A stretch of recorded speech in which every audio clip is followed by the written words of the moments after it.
Kegagalan merupakan kesempatan untuk mencoba lagi, kali ini dengan lebih cerdas.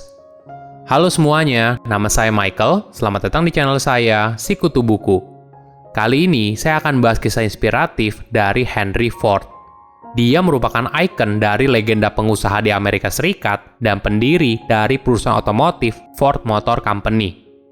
Sebelum kita mulai, buat kalian yang mau support channel ini agar terus berkarya, caranya gampang banget. Kalian cukup klik subscribe dan nyalakan loncengnya. Dukungan kalian membantu banget supaya kita bisa rutin posting dan bersama-sama belajar di channel ini. Henry Ford lahir di Michigan, Amerika Serikat pada tahun 1963 dalam keluarga petani. Ayahnya ingin Henry untuk menjadi petani ketika dia besar. Namun sejak kecil, Henry punya minat yang berbeda. Dia lebih tertarik pada teknik mesin. Henry tidak suka kegiatan bertani, karena saat itu, pekerjaan sebagai petani masih manual, membutuhkan tenaga yang besar, dan sangat melelahkan. Beruntungnya, kota di mana Henry tinggal sedang mengalami transformasi ke dalam era industrialisasi. Hal ini membuat Henry mampu mengambil beberapa pekerjaan dan magang di perusahaan manufaktur. Henry melakukan ini untuk belajar lebih jauh soal topik kesukaannya, yaitu teknik mesin.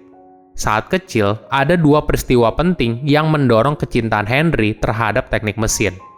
Dua hal itu adalah ketika melihat sebuah mesin dengan roda dan bersentuhan dengan jam tangan. Ketika usianya 12 tahun, dia melihat sebuah mesin dengan roda yang dibuat oleh Nichols Shepard & Company. Mesin itu membuat Henry terkagum-kagum karena itu pertama kali dalam hidupnya melihat sebuah kendaraan bisa berjalan dengan sendirinya tanpa perlu ditarik oleh kuda. Di masa kecilnya, Henry juga terbiasa mengutak-atik jam tangan milik tetangganya. Dan pada saat usianya 13 tahun, dia menjadi sangat mahir dalam membongkar jam tangan dan memasangnya kembali. Kemudian, ketika Henry berusia 15 tahun, dia menjadi ahli dalam memperbaiki jam tangan, walaupun dengan alat yang seadanya. Pada saat Henry beranjak remaja, mesin uap mulai memasuki kehidupan para petani. Saat itu, mereka mulai menggunakan mesin seperti mesin penggergajian dan mesin perontok dalam pekerjaan pertanian mereka. Karena Henry sangat menyukai soal permesinan, dia mempelajari mekanisme cara kerjanya dan juga cara memperbaikinya. Bukan hanya soal mesin, Henry remaja juga telah menunjukkan bakat sebagai pemimpin.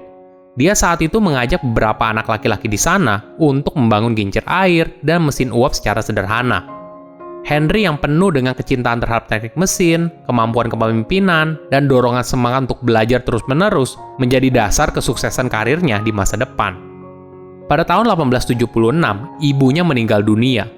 Kejadian ini membuat Henry sangat sedih. Ayahnya lalu meminta dia untuk meneruskan pertanian keluarganya.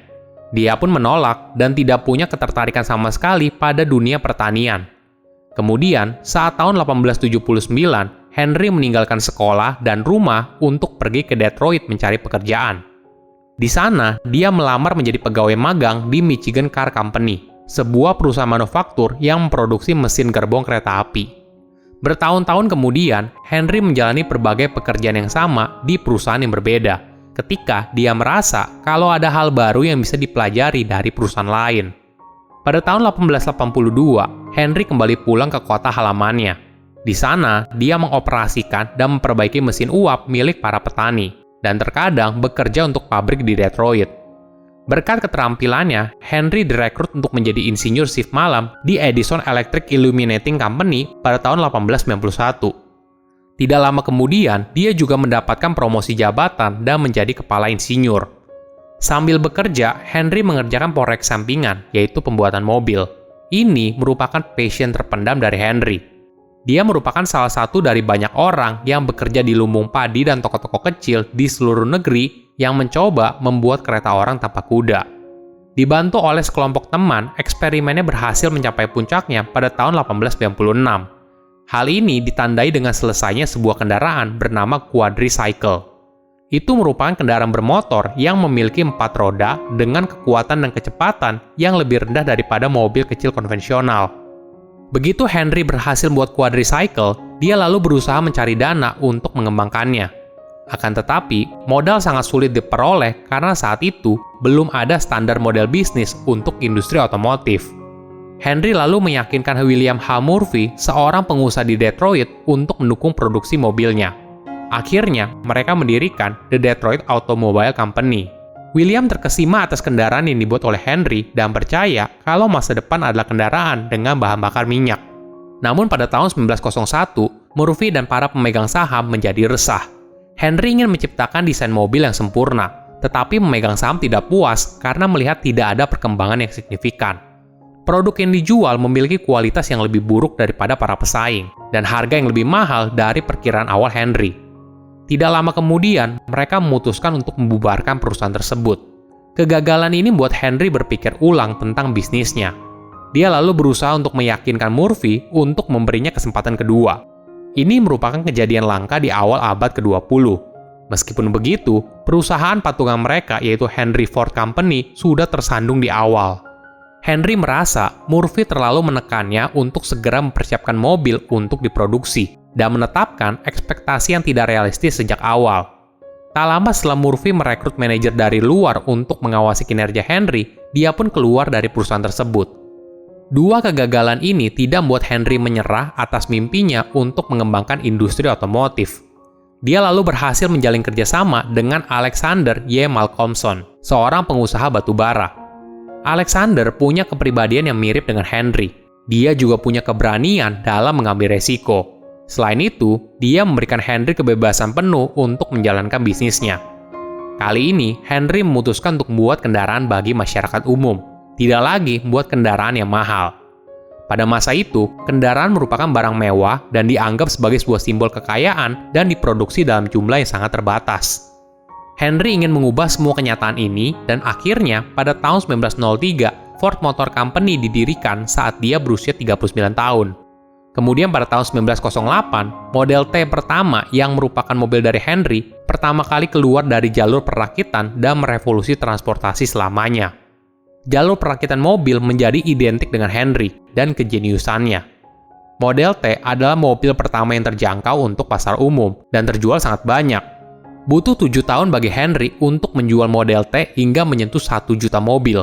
Namun hanya 1,5 tahun kemudian, penjualan mobilnya mencapai 2 juta dan pada tahun 1920 sudah terjual 4 juta Model T. Selama seperempat abad berikutnya, hal ini menjadikan Ford Motor Company sebagai perusahaan mobil paling sukses secara global. Dampaknya, Henry berhasil menjadi miliarder kedua terkaya di Amerika Serikat setelah John D. Rockefeller. Menariknya, Henry bukanlah pencipta mobil. Dia bahkan tidak menciptakan jalur perakitan mobil. Tetapi kontribusi utama Henry adalah dia bertanggung jawab untuk mengubah mobil dari sebuah penemuan mesin yang tidak diketahui fungsinya menjadi sebuah inovasi yang sangat berpengaruh pada abad ke-20 dan terus mempengaruhi kehidupan kita hingga saat ini. Pada dasarnya, inovator mengubah banyak hal. Mereka mengambil ide-ide baru, terkadang milik mereka sendiri, terkadang ide orang lain, dan mengembangkan serta mempromosikan ide-ide tersebut hingga menjadi bagian yang diterima dalam kehidupan sehari-hari. Inovasi membutuhkan kepercayaan diri, keberanian untuk mengambil resiko, kemampuan kepemimpinan, dan visi tentang masa depan yang seharusnya. Henry memiliki semua karakteristik ini, tetapi butuh waktu bertahun-tahun untuk mengembangkan semuanya sepenuhnya. Apapun yang kamu pikirkan, entah kamu berpikir kamu bisa atau tidak bisa, semua yang kamu pikirkan itu benar. Ingat, pesawat lepas landas dengan melawan angin, bukan mengikuti angin. Silahkan komen di kolom komentar pelajaran apa yang kalian dapat ketika tahu informasi ini. Selain itu, komen juga mau tahu informasi apa lagi yang saya review di video berikutnya. Saya undur diri, jangan lupa subscribe channel YouTube Sikutu Buku. Bye-bye.